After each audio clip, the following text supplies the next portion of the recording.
नमस्कार दोस्तों, स्वागत है आपका हिंदी नॉलेज शो में। तो दोस्तों, वीडियो शुरू करने से पहले आप स्क्रीन पर नज़र डालिए, जिसमें एक मैंने वीडियो बनाई थी अब से कुछ दिन पहले, जिसमें मैंने आपको बताया था कि चीनी सेना कंगाल हो चुकी है, उनके पास फंड नहीं है और उसी का असर अब देखने को मिल रहा है। तो मैं आपको पूरी कहानी स्टार्टिंग से बताता हूँ, जिससे कि आपको सब कुछ समझ में आ जाएगा। दरअसल चीन ने इस अपने महत्वाकांक्षी प्रोजेक्ट को 2016 में लगभग पूरा कर लिया था और 2017 में उनका प्लान था कि इसे मास प्रोडक्शन यानी कि बड़े लेवल पर भारी मात्रा में इसे तैयार किया जाएगा।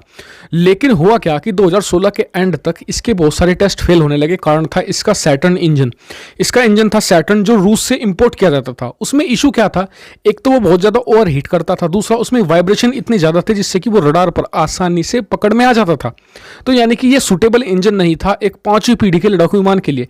इससे ये एक तरीके से 4.5 जनरेशन का लड़ाकू विमान बनकर रह जाता और चीन की महत्वाकांक्षा कुछ और थी, इसे 5वीं पीढ़ी का F-22 रैप्टर F-35 जैसा बनाने का। तो उसके लिए उन्होंने एक प्रोग्राम शुरू किया, जिसके तहत वो WS प्रोग्राम था, WS इंजन इसमें बनाया जाना था। और हंसी की बात यह है कि ये इंजन भी चोरी करके टेक्नोलॉजी बनाया गया था। इसमें जो सैटर्न इंजन था, जो उन्होंने इंपोर्ट कर रखा था रूस से, उसकी टेक्नोलॉजी को मतलब कि रेप्लिका करने की तैयारी थी। और इसके अलावा कुछ अमेरिकन जो F-22 रैप्टर है, उसके इंजन की कुछ टेक्नोलॉजी को चोरी करके बनाने की तैयारी थी। इसमें अरबों डॉलर फूंक दिए चाइना ने, लेकिन अभी तक भी, आज तक भी ये तैयार नहीं हो पाया है। और आज की तारीख में चीनी सेना के पास इतना फंड नहीं है कि वो इसमें और पैसा फूके। और इसके अलावा उसके ऊपर संकट यह आन पड़ा है कि भारत, उधर से अमेरिका, उधर से जापान, सारे देश पिल पड़े हैं चीन के ऊपर।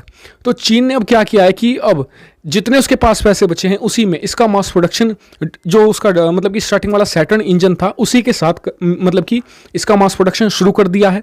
तो अब कई लोगों का सवाल होगा कि चलिए, उनका प्लान है कि 500 से 700 वो बना लेंगे 2025 तक, तो क्या भारत के लिए खतरा होगा? देखिए, 500 और 700 की संख्या बड़ी है, भले ये 4.5 जनरेशन की संख्या मतलब कि 4.5 जनरेशन फाइटर जेट होगा। 5वीं पीढ़ी का तो बिल्कुल नहीं होने वाला, क्योंकि इसका इंजन है ना, वही इसकी सबसे बड़ी कमी है। तो इसमें भारत के लिए चिंता की बात यह है कि हमारे राफेल इसके लिए काफ़ी है, J-20 के लिए राफेल काफ़ी है, लेकिन राफेल को भी हमें भारी संख्या में खरीदना होगा, या फिर इसे मतलब कि राफेल इसे सिर्फ टक्कर देगा। लेकिन अगर हमें इसे ओवर शेडो करना है, यानी कि चीन के ऊपर एज हासिल करना है, तो हमें F-35 लड़ाकू विमान लेने होंगे। तभी हम चीन को पूरी तरीके से दबाव में ला सकेंगे। चीन के ऊपर हमारा मतलब कि अपर हैंड होगा। अगर राफेल लेंगे तो 50-50 चांस दोनों के होंगे, J-20 के भी और राफेल के भी। तो इन चीज़ों को देखते हुए भारत को थोड़ी चिंता तो करनी चाहिए। लेकिन एक राहत की बात यह है कि चीन इतने सारे पैसे लगाने के बावजूद भी एक ढंग का इंजन तैयार नहीं कर पाया, कारण नियत में खोट।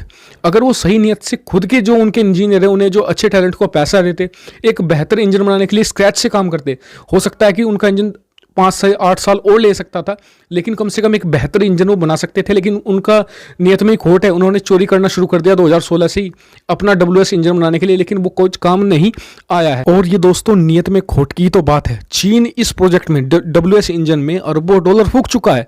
आज की तारीख में इसी प्रोजेक्ट के कारण उनके पास फंड की शॉर्टेज है। उनके जो दूसरे, एक तो उनका बॉम्बर भी था 5वीं पीढ़ी का, जो H टाइप का बॉम्बर था, उसमें भी WS इंजन लगने वाला था, वो भी रुक गया है। अगर ये 10 अरब डॉलर किसी अच्छे मतलब कि बेहतर इंजीनियर्स को लगाते, नियत इनकी सही होती, अपने खुद की टेक्नोलॉजी डेवलप आसानी से कर सकते थे। 10 अरब डॉलर बहुत बड़ी रकम होती है, लेकिन इनकी नियत में खोट था। ये सोच रहे थे कि 2-3 सालों के अंदर हम अपना WS इंजन चोरी की गई टेक्नोलॉजी से तैयार कर लेंगे, लेकिन पैसे फूकते चले गए, इनसे कुछ खास बना नहीं, क्योंकि ओरिजिनल टेक्नोलॉजी ओरिजिनली होती है और डुप्लीकेट ही होती है। तो इस पर आपका क्या व्यू पॉइंट है, कमेंट कर जरूर बताएगा। हाँ, भारत को इससे कुछ खास चिंता करने की जरूरत नहीं, क्योंकि भारत 36 राफेल खरीद रहा है। आने वाले समय में भारत और ज्यादा राफेल खरीद लेगा। इसके अलावा हमारे पास S-400 डिफेंस सिस्टम होगा, जिससे इजीली J-20 को डिटेक्ट किया जा सकेगा। लेकिन अगर फ्यूचर में वो कामयाब हो जाते हैं, अब से 5 से साल बाद कुछ ऐसा मतलब कि बेहतर इंजन बना पाते हैं, अगर इन्होंने नियत अपनी सही रखी, जो मुझे नहीं लगता कि ऐसा होगा, तब भारत कुछ मतलब कि कुछ वरी होने की बात है। लेकिन तब तक तो भारत भी कुछ नई टेक्नोलॉजी डेवलप कर लेगा इन्हें डिटेक्ट करने की। तो फिलहाल तो वीडियो में इतना ही। आपका कोई क्वेश्चन या कुछ सवाल हो तो कमेंट करके मुझे पूछ सकते हैं। इसके अलावा चैनल को सब्सक्राइब करना मत भूलिए, ऐसी ही बहुत सारी डिफेंस, फॉरेन पॉलिसी और फाइनेंस रिलेटेड वीडियो के लिए। Thank you for watching video.